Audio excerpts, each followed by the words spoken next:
Canadian Prime Minister Justin Trudeau is explaining about tariff, this retaliation that was supposed to with the usher US. a new golden age for the United States.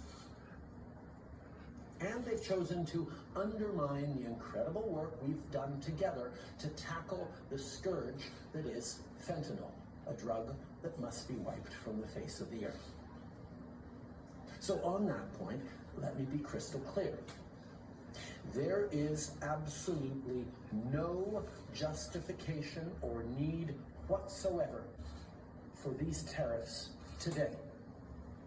Now, the legal pretext your government is using to bring in these tariffs is that Canada is apparently unwilling to help in the fight against illegal fentanyl.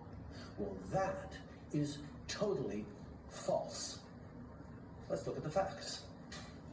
Our border is already safe and secure. Far less than 1% of fentanyl flows and less than 1% of illegal crossings into the United States come from Canada. But we acted because we know we can always do better. We responded to concerns, including from the President, by implementing an ambitious $1.3 billion border plan. A border plan that includes generational investments in new AI and imaging tools to stop the flow of fentanyl in its tracks, stronger coordination and information sharing with American agencies, along with the deployment of drones, helicopters, and additional personnel to keep our border secure. Now, a month ago, as part of an agreement with the United States that paused the tariffs, we made further commitments. We appointed Kevin Brosseau as our fentanyl czar, a man who dedicated his multi-decade career in law enforcement to combating organized crime networks and drug trafficking. We designated 7 drug cartels, sick, evil groups who cynically profit off the pain and suffering of people on both sides of the border, as the terrorist organizations that they are.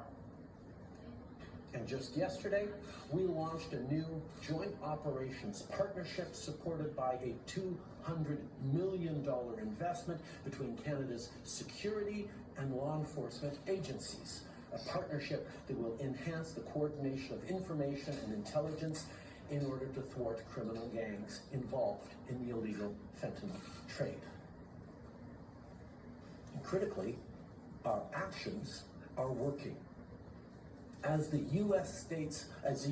Customs and Border Protection just acknowledged, there was a 97% drop in fentanyl seizures from January compared to December, to a near zero low of less than half an ounce seized in January, even with all the further enforcements and actions we've taken at the borders. In sum, we stepped up. We engaged closely and constructively with the President and his administration. We did everything we promised. We stuck to our word. And we did it because we believe in working together to protect our citizens. Now I want to speak directly to one specific American, Donald. In the over 8 years you and I have worked together, we've done big things. We signed a historic deal that has created record jobs and growth in both of our countries. We've done big things together on the world stage, as Canada and the US have done together for decades, for generations. And now we should be working together to ensure even greater prosperity for North Americans in a very uncertain and challenging world.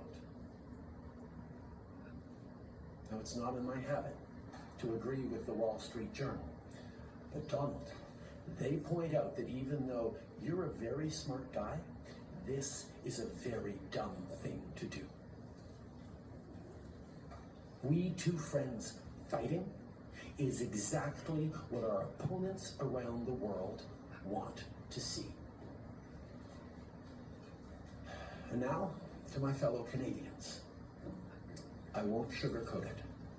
This is going to be tough, even though we're all going to pull together, because that's what we do. We will use every tool at our disposal so Canadian workers and businesses can weather this storm. From expanding EI benefits and making them more flexible to providing direct supports to businesses, we will be there as needed to help.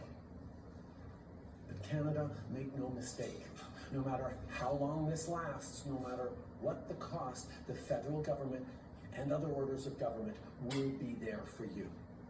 We will defend Canadian jobs. We will take measures to prevent predatory behavior that threatens Canadian companies because of the impacts of this trade war, leaving them open to takeovers. We will relentlessly fight to protect our economy.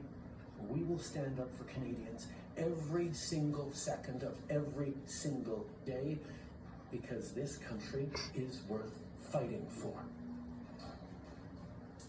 Les derniers mois ont été stressants et honnêtement épuisants. All right, well,